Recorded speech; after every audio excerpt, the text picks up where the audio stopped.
All right, hi everyone. Welcome to Believe in Bills. Adam Benigni and Sal Maiorana. This edition of the show, as all others are, presented by FanDuel. Welcome as we wind down to the final, what is in all likelihood the final regular season game at Highmark Stadium. We'll talk about that. It's the Buffalo Bills and the New York Jets before the postseason begins, and next year the Bills move across the street to the new Highmark. Sal, Happy New Year. How you doing, man? Happy New Year to you, Adam. I am doing well on this lovely Friday afternoon as we're taping. No snow today, which is a nice departure. I've been shoveling for 3 days over here. So, yeah, this has been a nice today. Supposed to be good for the game, too. It's supposed to be just a kind of a typical early January day, no real weather concerns. So, a nice day to send the old lady off on a good note here, hopefully. What are you? So many emotions go into this from Sean McDermott through the entire fan base, and you who were at the first game at Highmark. Or then what? Rich Stadium back then. Rich Stadium. What are your emotions going to be like? Yeah, I haven't really given it a whole lot of thought what it's going to be like to go in there and, well, more specifically leaving there late Sunday night. I know I'm going to be crying, but it will definitely be a little emotional. I remember when I left the Odd for the last time in 1996. And it was, a place that I had also grown up in as a fan, mostly. And I remember that being, like, wow, this is it. I'm never going to see this place again. It'll be the same thing, but Highmark is more special because I have spent the bulk of my life, right, in that place. As you said, first game in 73, I was 9 years old, or not even. I was 10 years old, I think. And now I'm going to be there for the later games in between there that I've been to, a couple concerts. So it will definitely be something when I leave that place for the final time. And I think it will be the final time because I don't think they're going to be getting a home playoff game there because of where they're sitting. So, yeah, it'll be a little misty. We'll call it misty-eyed. How's that, Adam? Yeah, I would agree 100% where, my broadcast career, which began in 1991 from Syracuse and attending home games over there from a distance and then coming to Buffalo in 1997. I mean, so much of my professional, all of it has been encompassed by coming to games at that place. So we'll talk about that a little bit later in just a couple of seconds. But as for the business at hand, and Sean McDermott kind of has a little bit of a dilemma here, right? In the sense that he's caught up in, based on what he said in the press, they very much want to win this game. They could be as high as the 5 seed. They're in the 7th spot right now. But what of the starters do you play? The need for rest, Josh Allen in particular, right? I mean, you're balancing all of those things on a very emotional day. I err on the side of caution. I would tend to kind of skew that way a little bit, given the mountain they have to climb in the postseason. I understand. I think they can win this game anyway with Mitch Trubisky at quarterback. So that's kind of where I sit on it. But what's your read on how things might go? No one really knows at this point how things might transpire in terms of the lineup and the actual product we see on the field come Sunday for this game. Yeah, I think Allen will obviously continue his consecutive game streak, and I don't know if he'll play a series or maybe just a snap like he did last year. Of course, last year, I think, Adam, when they went to New England, they had their seed locked up. I don't think they could have improved or fallen. So there was a different situation. This time, I don't know, maybe he would play him for a quarter and maybe jump on the Jets early because they do have a chance to move up as much as 2 spots. That's meaningful. So maybe he plays a little bit more. My tendency is, though, he probably won't. It'll be a quick in and out. Now, as for the other guys, I don't think you're going to see Deion Dawkins or Spencer Brown start the game. They're going to have to be active because you need offensive linemen. But I think you might see Grable and Vandermark, although Grable was on the injured report. So maybe he won't be the guy. But I would think the tackles might get the day off.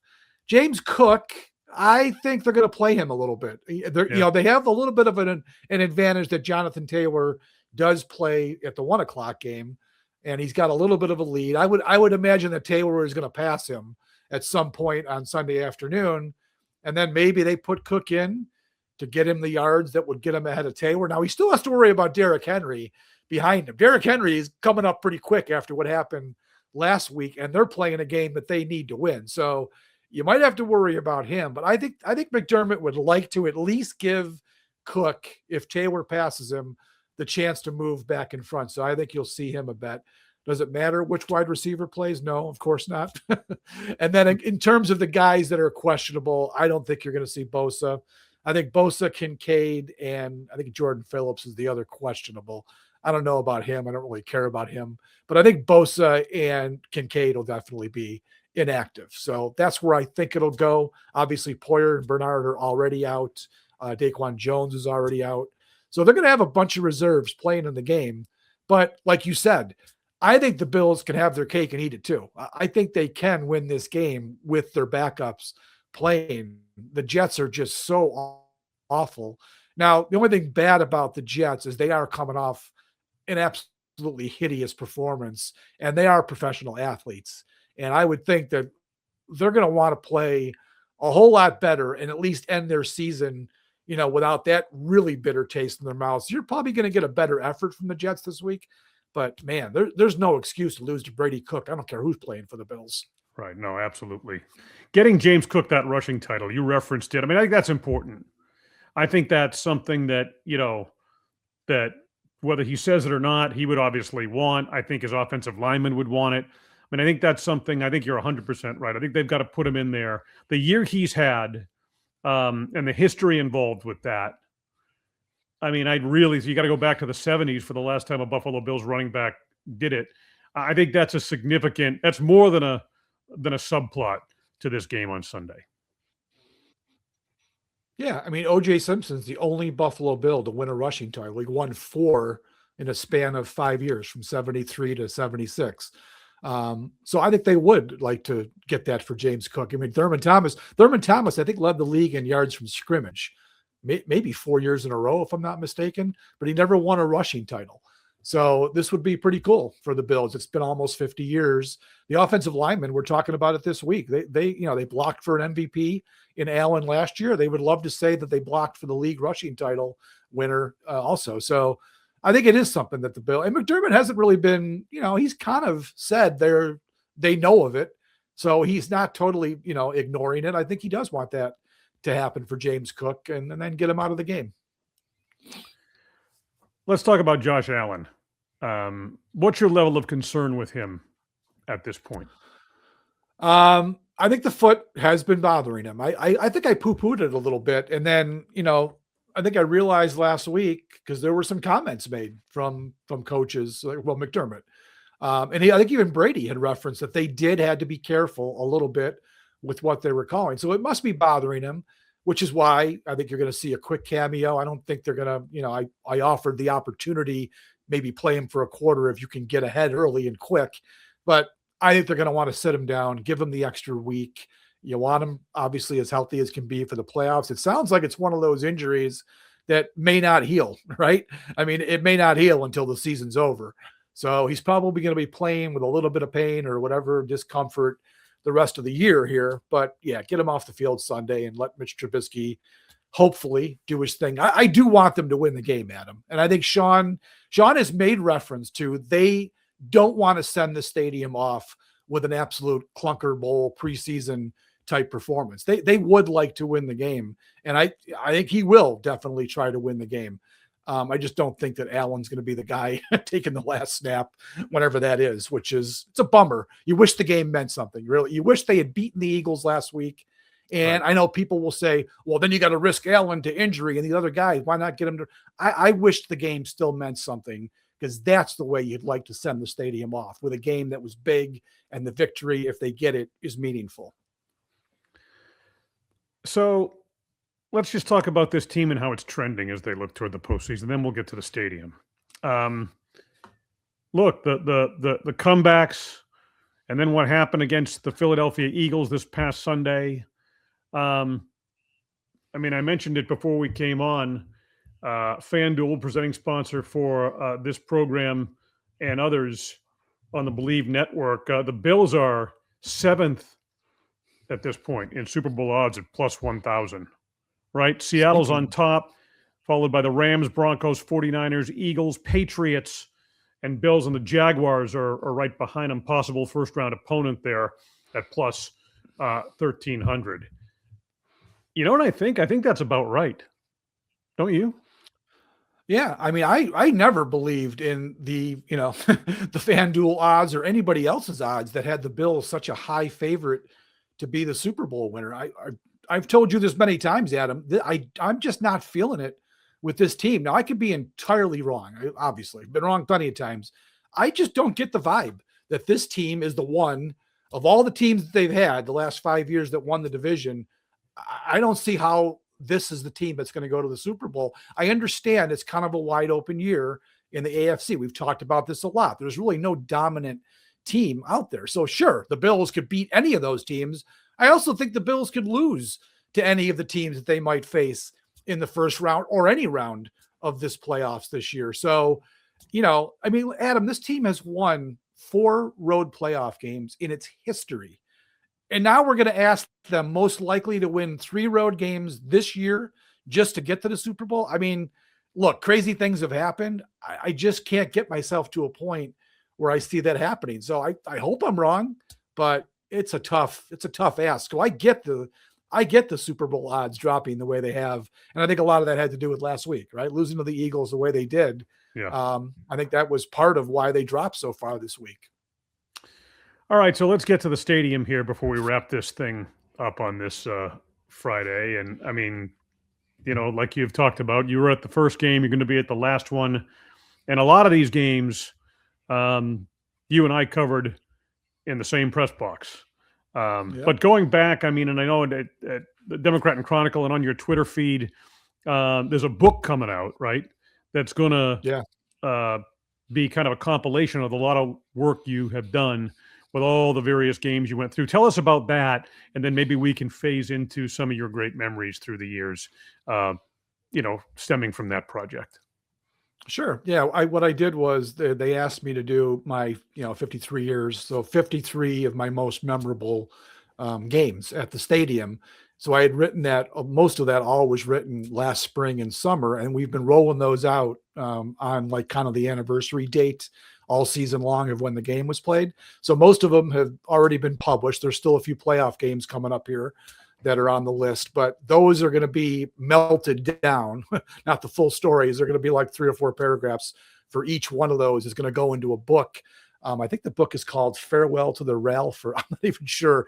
The Gannett has got a publishing company I think it's Pediment Publishing. It's going to be a hardcover book. My memories will be all the way through there. We have another writer, Emily Barnes, who is going to be doing a lot of the narrative. She's been talking to fans all year, going to games and getting experiences out at the stadium. And she'll be doing part of the book as well. Tons of photos. So yeah, it's going to be published at whatever point, or soon after, whenever the Bills are eliminated from the playoffs. So yeah, it'll be a cool keepsake. We've been selling tons of copies, pre-orders, from what I've been told. So I think it'll be a nice commemorative book to wrap up 53 years at Highmark Stadium. Yeah, it'll take a prominent place on more than a few coffee tables, I would think. I hope so. Across Western New York, certainly, and across this fan base. All right, quick word from another sponsor here, and then we'll get to some specific memories. It's hard to find people who are very good at what they do. It's like if you're hiring, how can you find the best people for all the different roles on your team? It's easy. ZipRecruiter. And right now, you can try it for free. Go to ziprecruiter.com for more information. All right, so let me start with greatest memory at Highmark for you, or give me your top 2 or 3. Yeah, probably leaving the stadium throwing up somewhere was always a great memory when I was a fan. No, just teasing. I had good times when I was a fan going to that place, though. I had a real good friend whose father was a ticket taker, and we used to get in for free in those late 70s, even the early 80s. There was always seats available, so we'd get in for free, and we'd find a seat and watch the game. So that was a lot of fun. Saw some amazing games. My best early memory was the 1980 season opener when they beat the Dolphins and ended the 20-game losing streak. I was down there, and I think it was section C10 in the corner, Bill's side in the scoreboard end.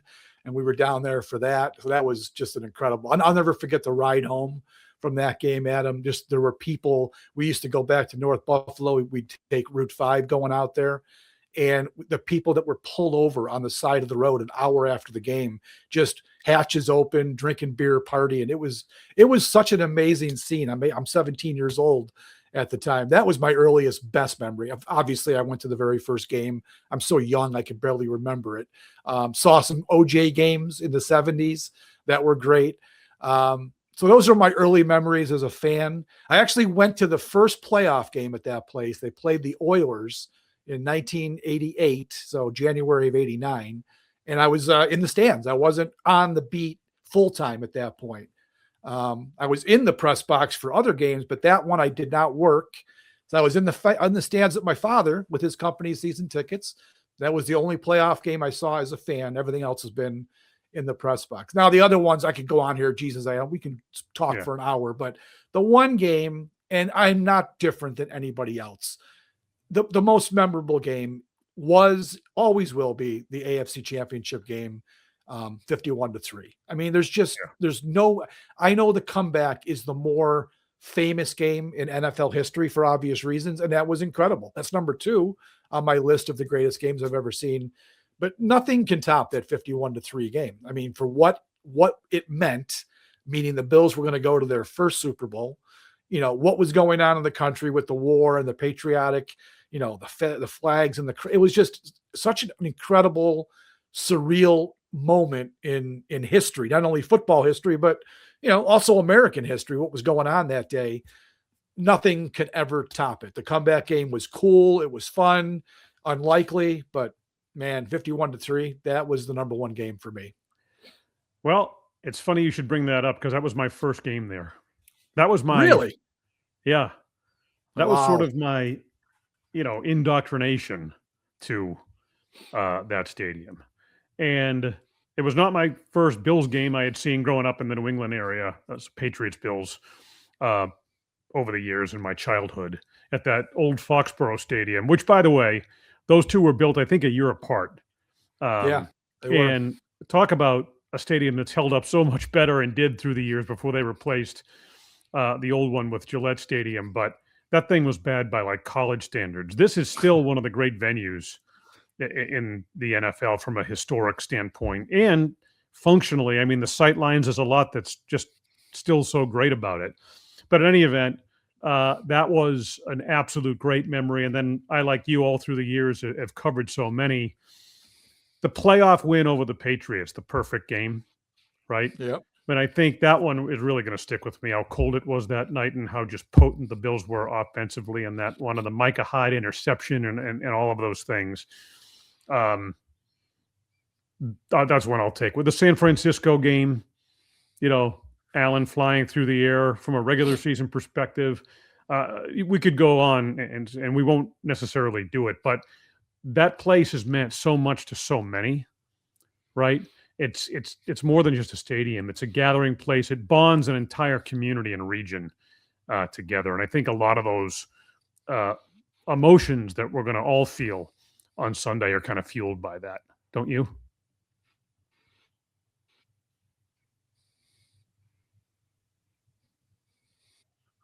Yeah, and you're absolutely right. It's, we have great jobs, Adam, and I love my job. I love being in the press box covering the NFL, covering the Bills.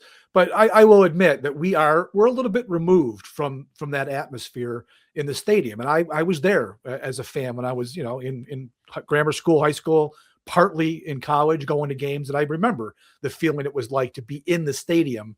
We're in the press box now, and now it's a job to us, right? We go there and we're going there to work. It's different for the media. People aren't going to cry for us. I understand that. I'm just making the point that place is going to mean maybe even more to some of the fans who have been sitting out there for 50 years, going to the games and living in that environment that we are removed from right now. So I know there's going to be a lot of teary eyes because there's been people, I've been saying, I'm not bragging or anything, but I am probably, near the top of the list of people who have seen the most games in that stadium. But I know there are others who have seen more, people that are older than me.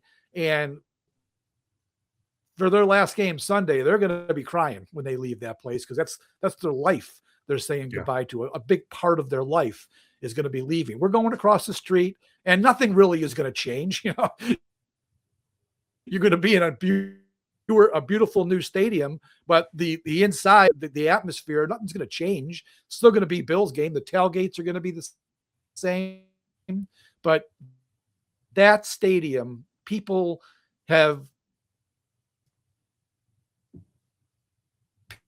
pissed in there. All going to be done come Sunday at about 7:30 at night. Yeah, it's going to be a moment that no one will forget, and a stadium that anyone who's been there certainly won't forget. I just, as we wrap it up here, I was struck by, and this had occurred to me long ago, having traveled around the league and covered games in various great, whether it be Arrowhead or Lambeau at Green Bay. But one of the Philadelphia writers described their experience coming to this stadium and said it's compared it favorably to Green Bay because it's less commercialized and kind of more authentic. And I hadn't put it in those terms, but I think that sums it up, the character of the place and the fan base and everything else. Don't you think that just sums it up perfectly? No, absolutely. Buffalo often gets compared to Green Bay because of the size of the market. And, Lambeau is definitely, there's more history at Lambeau Field, granted, but it's very similar. The communal feeling you get in those stadiums. And I would put Arrowhead in that category too. Arrowhead's older than Rich Stadium. I call it Rich Stadium. I think that place was built the year before. Now it looks vastly different because they did, the Bills have done piecemeal upgrades to the stadium out there. They did a massive overhaul at Arrowhead. It looks very different than, the original place, but the foundation and the bones are every bit as old as the stadium in Orchard Park. So you get the same feeling at a Chiefs game. And even though we hate the Chiefs, Bills fans hate the Chiefs, their fans are great too. And they're going to be moving to a new place in a few years here. They're going to be feeling the same things that Bills fans are feeling. These old stadiums, they're all going to be gone. They're going to be gone by the wayside. I imagine Lambeau will survive because that's another place that's undergone a massive renovation and upgrading. They're not going anywhere from that place. But yeah, these Highmark stadiums are a thing of the past, and the Bills have finally entered the 21st century next year. But doesn't mean I'm not going to miss the old place, Adam, because it was a great place to watch a game. You remember the old press box? We had the best seat in the entire league in that press box. We no longer have that in the press box where it is now. So I missed that old press box because, man, it was the most unbelievable view of a football game you could ever have. It also showed you how important the media used to be. When they built that stadium, all those old stadiums, the press was right in the middle there because that's when the press actually mattered, right? And there was respect for the press. Now the NFL basically flips the middle finger at us and makes everything difficult. So I'm not going to miss that part of the old stadium, having moved the press box. But the new one I heard is a little right now, so I'm looking forward to that. Yeah, there's an economic factor there as well, too. I mean, you got to sell the highest priced real estate along the 50-yard line and along midfield, and that's obviously what they've done as well. So, all right, Sal, great segment. Appreciate it. And enjoy the moment on Sunday, as I know you will, along with everyone else. Thanks very much for being with us here on Believe. I will. In Bills, I am for Sal Maiorana, the Rochester Democrat and Chronicle. I'm Adam Benigni, WGRZ TV, Sports Talk Live, Buffalo. Thank you, as always, for being with us. Believe in Bills, presented by FanDuel.